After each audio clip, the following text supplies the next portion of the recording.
ባለፉት 7 ዓመታት የመደመር መንግስታችን ለውጥ ለማምጣት ትኩረት አድርጎ ከለውጡ በኋላ ሲሰራባቸው ከነበረባቸው የኢትዮጵያ መሰረታዊ ስብራቶች ተብሎ ከተለዩት ውስጥ አንዱ የአካባቢ ጥበቃ ጋር የሚያያዝ ነው። እሱ ላይ ያለውን ከፍተኛ መዛባትና የበረሃማነት መስፋፋት የአካባቢ ደን መራቆትን ለማስተካከል የአረንጓዴ አሻራ ፕሮግራም ተቀርጾ ሲሰራ ቆይቷል።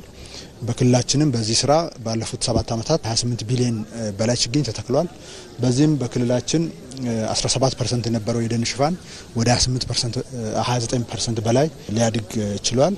ይሄ ከፍተኛ የሆነ ውጤት ነው ሊባል ይችላል።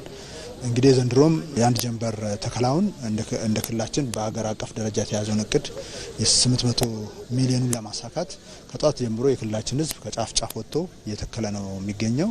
ባለፉት ዓመታት እንግዲህ ይሄ አጠቃላይ የተወሰደው እርምጃ 3 መሰረታዊ ለውጦችን አምጥቷል። አንደኛውና ዋነኛው ከአካባቢ ጥበቃ ጋር ተያይዞ ከፍተኛ የሆነ የባህል ለውጥ ተደርጓል። እነዚህን ስትራክቸሮችን ባዮሎጂካሊ የነበሩትን መዛባቶች ለማገዝ የሚጠቅሙ የአፈር ጥበቃ ስራዎች በስፋት እንዲሰሩ፣ ችግኝ ማዘጋጀት ባህል እንዲሆን፣ መትከል ባህል እንዲሆን፣ መንከባከብ የጊዜው ስራ እንዲሆን በየቄው እንዲሰራ ይሄ ከፍተኛ የሆነ የባህል ለውጥ መጥቷል። ድሮም ነበረን ግን ከፍተኛ መዛባት መጥቶ ነበር። እዚህ ላይ ከፍተኛ ለውጥ መጥቷል። አንዱ መሰረታዊ ለውጥ ይሄ ነው። ሁለተኛውና ሌላኛው መሰረታዊ ለውጥ የደን ሽፋናችን በከፍተኛ ደረጃ ቅድም እንደጠቀስኩት ጨምሯል። ይሄ የአካባቢ ምህዳሩ በተሻለ ሁኔታ ላይ እንዲሆን ውጤታማነቱን በዛው ልክ እንዲጨምር ከፍተኛ እድል የፈጠረው ከ17% የነበረው ወደ 29% ደርሷል። በሚቀጥሉት ዓመታት 40ና ከዛ በላይ ለማድረስ ተሰጥቶ እንደ ክልላችን እየተሰራ ያለው። ሶስተኛው ምርትና ምርታማነት በከፍተኛ ደረጃ እንዲጨምር አድርጓል። ዝናብ እግዚአብሔር ይመስገን ተመልሷል። የአየር ሁኔታ በጣም በከፍተኛ ደረጃ ተሻሽሏል። ብዙ ተክሎች የሻይ፣ የቡና፣ የተለያዩ ፍራፍሬዎች፣ አቮካዶ፣ ሌሎችም በስፋት ባለፉት ጊዜያቶች እንዲተከሉ እድል ፈጥሯል። ይሄ ደግሞ ከፍተኛ ውጤት እንዲመጣ አድርጓል። አቮካዶ በኢትዮጵያ ኤክስፖርት ውስጥ አልነበረም፣ አሁን ኤክስፖርት ነው። ሙዝ የኢትዮጵያ ኤክስፖርት ውስጥ አልነበረም፣ አሁን ኤክስፖርት ነው። ይሄ የአረንጓዴ አሻራ ውጤት ነው። ቡናችን 600-700 ሚሊዮን ዶላር ነው ከላው ላይ የሚገኘው። አሁን 3.1 ቢሊዮን በላይ ነው ዘንድሮ የተመዘገበው። በሚቀጥሉት ዓመታት 5-6 እያለ መሄዱ አይቀርም። ይሄም በአረንጓዴ አሻራ ውጤት ነው። ቅድም የጠቀስኳቸው የችግኝ ብዛቶች እነዚህን መሰረታዊ የቡና፣ የሻይ፣ የፍራፍሬን አይጨምሩም። ከዛ ውጭ ያሉ ናቸው። እነዚህን ደግሞ ራሳቸውን በቻሉ ፕሮግራሞች ተቀርጸውለት በዚሁ መንፈስ እየተሰራ ነው ያለው።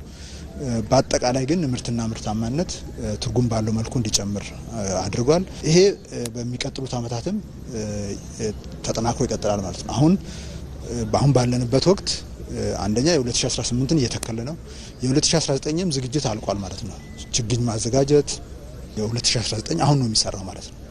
በጋው ላይ የ2019 ችግኝ ማዘጋጀት የተንከባከብ ተከላውን ደግሞ በተመሳሳይ መልኩ የተተከለውን ደግሞ እንንከባከባለን። ስለዚህ ይሄ ፕሮግራም በቀጣይነት ሲግኒፊካንት የሆነ መሰረታዊ ለውጥ አምተን የሚፈለገው ደረጃ እስክንደርስ ትኩረት አድርገን የምንሰራ ይሆናል።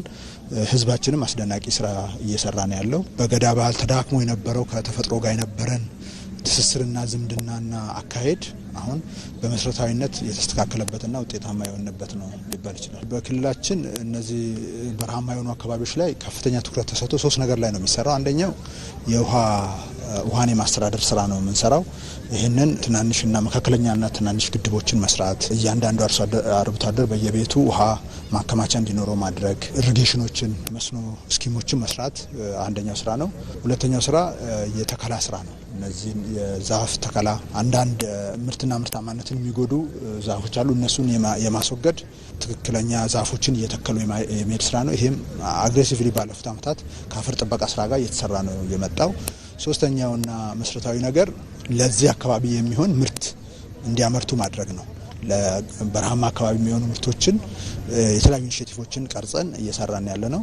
በዚህ አካባቢ ለምሳሌ የፍራፍሬ ላይ ትኩረት ተደርጎ እየተሰራ ነው ያለው። ጥጥ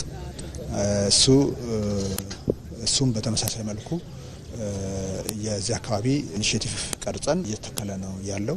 ከዚህ ከአየር ሁኔታው ጋር የሚመጥን ስራ እንዲሰራ ነው ለማድረግ እየታሰበ ያለው። ይሄ ከረዩ ማህበረሰብ ነው። ኦሮሞነትን ጠብቆ የቆየ ትልቅ ባህል ያለው ትልቅ እሴት ያለው ህዝብ ነው። በከፍተኛ የተለያዩ ጫናዎች ስር የኖረ ህዝብ ነው። እነዛን ተቋቁሞ አካባቢውን ለመቀየርና ወደ ምርት ለመግባት እንደ አርብቶ አደር ብቻ ሳይሆን በእርሻም ከፍተኛ ተሳትፎ ለማድረግ ከፍተኛ ርብርብ እያደረገ ያለ ህዝብ ነው።